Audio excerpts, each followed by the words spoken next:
the world is changing every day, and these blogs will be covering a number of incidents, for example, how global conflicts disrupt trade routes.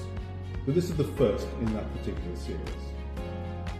Trade routes are being fundamentally changed by the conflicts which are occurring normally in choke points. And the first one we've seen is the Straits of Hormuz, when the military powers in that region are striving to close those particular maritime routes. They become unsafe, and of course what happens is that those routes are taking up to 20% of the world's trade through that narrow channel.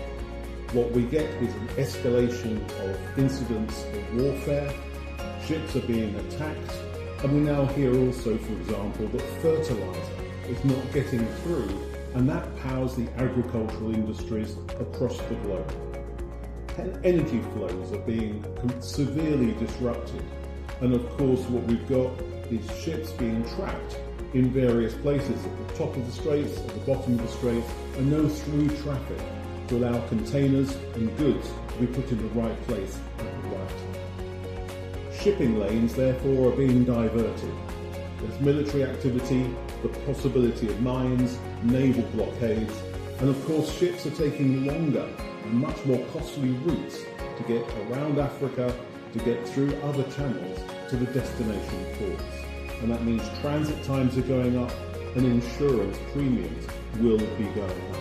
And we've seen incidents of up to 1,000% increase in insurance fees. But there are also airspace restrictions. As we've seen recently, complete countries are now cut off from air traffic.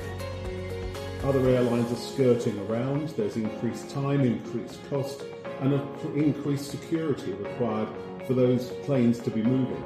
And planes currently actually account for over 18% of all air cargo capacity, which is being absolutely disrupted across the globe.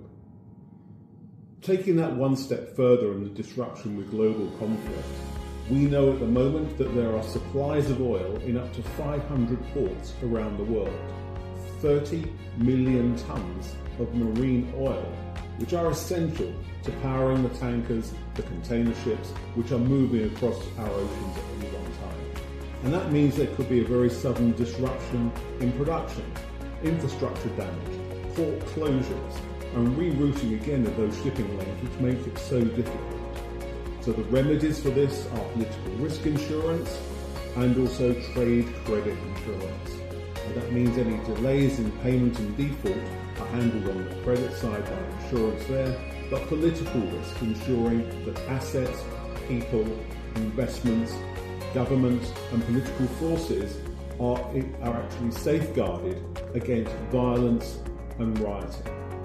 All in all, we live in a very fluid state, and what we do at Euro Exim Bankers provide those trade instruments in this very difficult time, understanding how those flows are going to work, which countries are severely affected, and how we can be on standby to be there when it's time to put business back to normality.